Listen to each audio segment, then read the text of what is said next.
પશ્યંતી જ્ઞાન ચક્ષુ 15મા અધ્યાયના 10મા શ્લોકનું છેલ્લું ચરણ. આ તો રોજ રોજ રોજ રોજ ઘૂંટીએ ને એટલે હા પાકું થઈ જાય.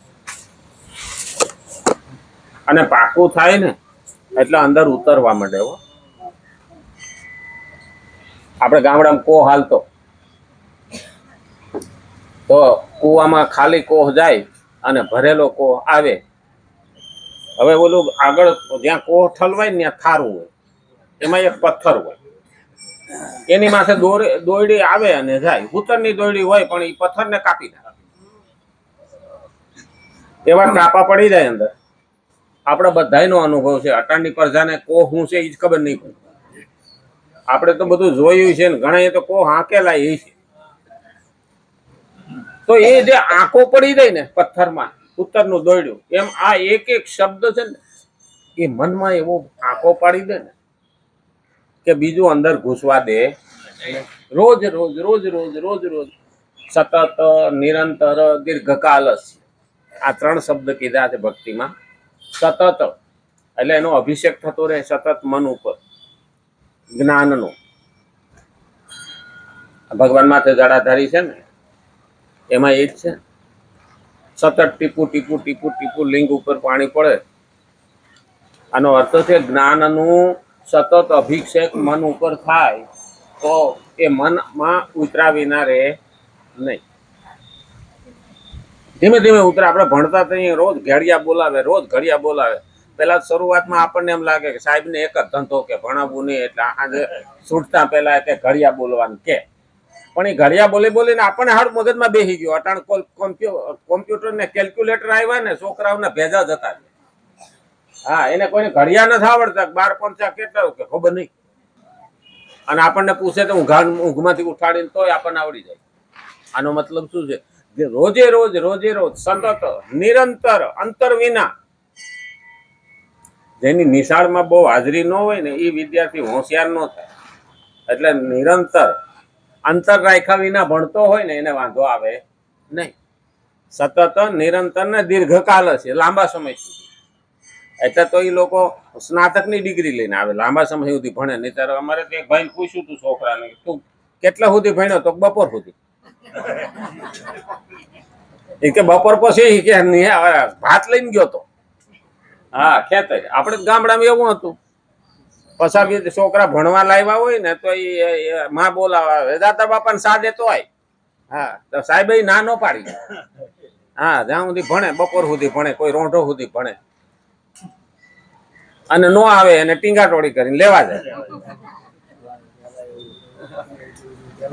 આ પણ જીવનનું શિક્ષણ છે. આમાં ટીંગાટોળી તો નહીં કરે, પણ સતત સ્વથી સમજીને આવવાનું છે. મારે ભગવાન પાસે જ આવવાનું છે. અને એટલે જ્યારે સાધક પોતાનું કલ્યાણ કરવાનો દ્રઢ નિશ્ચય કરીને સ્વધર્મ એટલે પોતાના સ્વાભાવિક કર્મોના પાલનમાં તત્પરતાપૂર્વક લાગેલો રહે સાધક. આ ગઈકાલે આપણે વાત કરતા હતા. શ્રીમદ ભગવદ્ ગીતા 3જો અધ્યાય 35મો શ્લોક આપણે જોઈએ. ત્યારે કોઈ કષ્ટ, દુઃખ, કઠિનતા વગેરે આવે તો પણ તે સ્વધર્મથી વિચલિત થતો નથી. એટલું જ નહીં, તે કષ્ટ, દુઃખ વગેરે તેને માટે તપશ્ચર્યાના રૂપમાં પ્રસન્નતા આપવાવાળા બને છે. પરમાત્મા પ્રાપ્ત કરવામાં વચ્ચે કઈ તકલીફ આવે, દુઃખ આવે, હા છે તે છે, તો સાધક એવું માને. અને પોતાના કર્તવ્ય પાલનમાં પણ તકલીફ આવે તો શું માને? કે આ તો મારી તપસ્યા છે, આ તો મારું તપ છે. જ્યારે આવું સમજે ને ત્યારે માણસને ભક્તિથી વિચલિત કોઈ કરી શકતું નથી. પણ માણસને કષ્ટ આવે, દુઃખ આવે એટલે માણસ ખસી જાય અને એ જે રસ્તે જતો હોય ને ત્યાંથી વળી જાય. કારણ કે કષ્ટ ભર્યું, એમાં લાગે દુઃખ આવશે. અમે ધ્રુવ મહારાજ બાળક હતા છતાં તપ કરતા હતા, પણ દ્રઢ નિશ્ચય. અને પછી એનું જોઈને એક સંન્યાસીને પણ એમ થઈ ગયું કે હું તપ કરું. એટલે એક ઝાડવા હેઠે ધ્રુવ મહારાજ બેઠા અને એક જગ્યાએ પેલા સંન્યાસી આવીને આસન જમાઈને બેઠા. નારદ મુનિ નીકળ્યા કે વૈકુંઠમાં જાઉં છું કે સમાચાર કઈ હોય તો કો, સમાચાર લેતો આવું. હવે નારદ મુનિને તો બધે પીળો પરવાનો. અને એ ઓલા સંન્યાસી કીધું ગારો ભગવાનને પૂછતા આવજો, મારે તપ કરવા બેઠો છું તો ક્યારે ભગવાન મને પ્રસન્ન થાય. ધ્રુવ મહારાજને કીધું તમને તમારે કઈ સમાચાર? તો મારે કઈ છે નહીં. તો ઓલાને પૂછે કે આવું પૂછતા આવજો, તમારું પૂછતા આવજો. બીજે દિવસે નારદ મુનિ આવ્યા.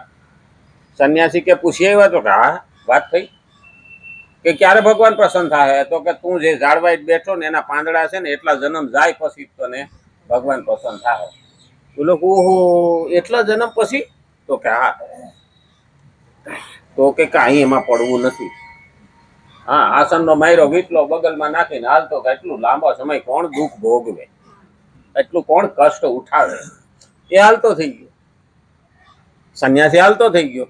ધ્રુવ મહારાજ પાસે ગયા નારદ મુનિ. અરે ધ્રુવને કીધું હું પૂછી આવ્યો. તો શું કીધું? તો કે તું જે ઝાડવા હેઠે બેઠો છો એના પાંદડા જેટલા જન્મ જાય ને પછી તને ભગવાન પ્રસન્ન થાય. પછી તો થાય ને કે? તો કે હા. તો કે આપણે ઉતાવળ બેઠા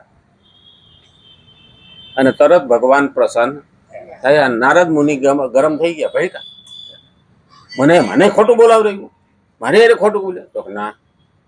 તો કે હમણાં કીધું ને કે પાંદડા થાય એટલા જન્મ થાય પછી કે તમે પ્રસન્ન થાઓ. કે એ જ હું કહું. એટલા જ પાંદડા જેટલા જન્મ થયા પછી પણ હું ભક્તિ છોડીશ નહીં, એનો દ્રઢ સંકલ્પ છે. એ એની જગ્યાએથી ખસે એમ નથી ને. ઓલો ખહી ગયો, હા, આસન ઉપાડીને બગલમાં મારીને હાલતો થઈ ગયો. એટલે હું એને પ્રસન્ન ન થયો અને એટલા માટે પ્રસન્ન થયો. આપણો સંકલ્પ કેવો છે ભક્તિમાં? આપણે દુઃખ આવે ને ભગવાનને મેલ દઈએ કે આજથી તારા કોળિયા ઊંધા, ઈ નડે. કષ્ટ આવે કે મુશ્કેલી આવે, પ્રભુ મારી ખામી છે પણ તારામાં પ્રેમમાં કોઈ ખામી નથી. માં ભગવતી તારા પ્રેમમાં કોઈ ખામી નથી. ભૂલ આપણી હોય, ખામી આપણી હોય અને માતાનો દોષ દઈએ યોગ્ય નથી. આપણે ક્યાંક ને ક્યાંક ખામી સર્જાઈ અને ખામી આવે ને એટલે આપણે વિચલિત થઈ, અને વિચલિત થઈએ એટલે દોષનો ટોપલો બીજા ઉપર નાખે. કોઈ ન જડે, માતા તો મળે. એટલે પેલું યાદ રાખવાનું, અંતર ખોજ કરવી. અંતર ખોજ કર્યા વિના મળે નહીં. અને એટલે જ આપણે કબીર સાહેબ એવું જ કીધું, બુરા દેખન મેં ચલા બુરા ન મિલા કોઈ, અંતર દેખ કર મેને દેખા તો મુझसे બુરા ન કોઈ. અંતર ખોજ કરવી પડે. અને એટલે જ તો આપણને ના કષ્ટ લાગે ના દુઃખ લાગે.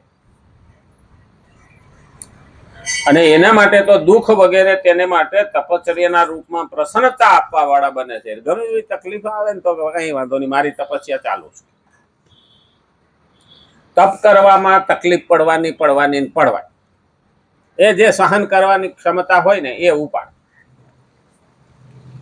અને એટલે જ ભગવાને કીધું છે કે તારામાં પહેલા હિંમત જોઈએ. ભક્તિ કોઈ કાયરનું કામ નથી. હવે કઈ ન્યાય ને તલવાર લઈને લડવા નથી જવું. તો આમ કેમ કીધું? ભક્તિ પાછી ખાંડા કેરી ધાર છે. એટલે એના નિયમમાં ટકી રહેવું આકરું છે હો. હા, બાકી મેં બહુ જાજા વેદ ભણવા જવાની જરૂર નથી. અમારે ક્યાં સબરી ભણવા દે છે? એના ગુરુના કહેલા શબ્દો ઉપર એને છેક સુધી વિશ્વાસ રાખ્યો.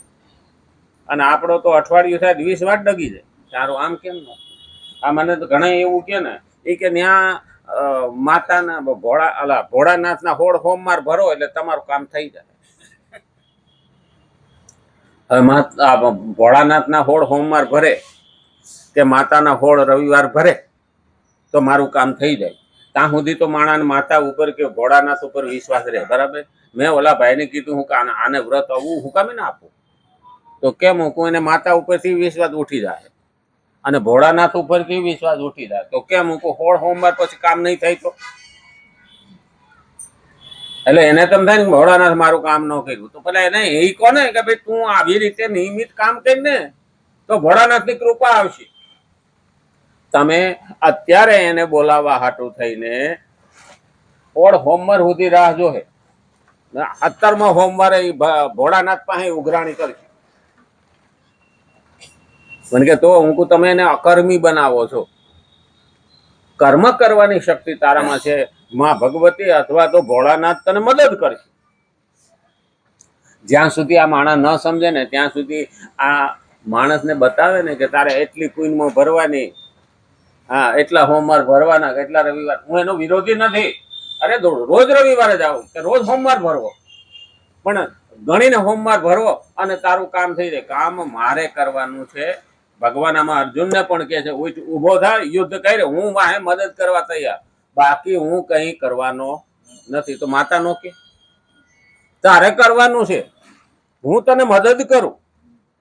પણ આપણે તો માતાને કે તું કર, હું આરામથી બેઠો. આ દેવોને આપણે નિવેદ જણાવીએ છીએ ને, એ હકીકતમાં છે આપણા કુટુંબનું કલ્યાણ માટે થઈ છે. જેટલા દેવોને નિવેદ અને યજ્ઞનો ભાગ આપીએ છીએ ને એટલા દેવો મજબૂત બને. પણ એમાંથી હવે આપણે ખસી ગયા છે. કાંઈ હવે જાજો ખર્ચો કરવો નથી. પેલા અમારા ગામડામાં કહેતા હવામાનના નિવેદ કરે, પછી ખાનારા નો રહે ને એટલે હવા શેર ના કરવાનું.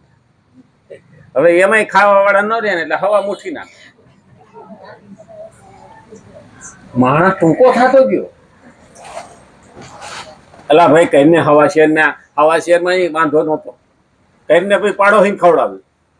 હા પણ અત્યારે તો પાડોશી છે નો ખાઈ જાય. હા વાંધો એ છે. બીજાના સુખને જોઈને આપણે દુઃખી થઈએ છીએ ને એટલે જ આપણને કષ્ટ પડે છે. બાકી આપણે ત્યાં દુઃખ આવે ને. સુખમાં જો સુમિરન કરે હરિકો તો દુઃખ કાહે કો હોય. સુખી હોઈએ ને ત્યારે જો ભગવાનનું સ્મરણ આપણે ના છોડીએ ને તો દુઃખ આવતું જ નથી. અને બીજા તો આપણે દુઃખ માનીએ છીએ, હકીકતમાં દુઃખ છે નહીં. આપણને તો શું છે, જયારે ઈચ્છા થાય એવું ન મળે ને એટલે આપણે એને દુઃખ માની લઈએ. હવે દુઃખ વિના સુખ નથી અને દુઃખ વિના સુખની મજા નથી. કડવું ખાધું હોય ને પછી જો માથે મીઠું ખાવ તો મજા છે, પણ નકરું ગળ્યું ખાધું હોય ને તો મોઢું ભાંગી દે. ગમે એવા લાડવા ભાવતા હોય, ગમે રોજે રોજ તમને આ લાડવા ખવડાવે લાડવા ખવડાવે, મહિના પછી તમે કીધું હવે આ લાડવો મને બોમ્બ જેવો લાગે કે ના, અબકે થઈ જાય. દુઃખ પણ જાજુ નહીં અને સુખ પણ જાજુ સારું નહીં. પણ પેલું યાદ રાખવું જોઈએ કે દુઃખ વિના સુખની મજા નથી. જ્યારે બાળક ન થાય ને ત્યારે પતિ પત્ની બે દુઃખી હોય. મંદિર એટલા દેવ, દેવ એટલા મંદિર, પથ્થર એટલા દેવ પૂજે, પાયણું બંધાય, દુઃખી થયા. અને પછી શ્રીમંત ભરાય, ખોળો ભરાય અને બાળકનો જન્મ થાય તો બાળકનું સુખ મળ્યું. પેલા દોડતા હતા પણ દુઃખમાંથી પસાર થયા પછી 9 મહિના પસાર થયા, પ્રસૂતિની પીડામાંથી દુઃખમાંથી પસાર થયા અને ત્યાર પછી સંતાનનું સુખ મળ્યું. પેલા તો દુઃખ આવ્યું ને. માણસ એમ કહેતો હોય કે મારે દુઃખ વિના બધું જોઈએ છે, કદી મેળ બેવાનો નથી. તપ વિના ભગવાન પણ મળવાનો નથી. ભક્તિમાં કષ્ટ છે અને રાહ જોવાની તૈયારી હોવી જોઈએ.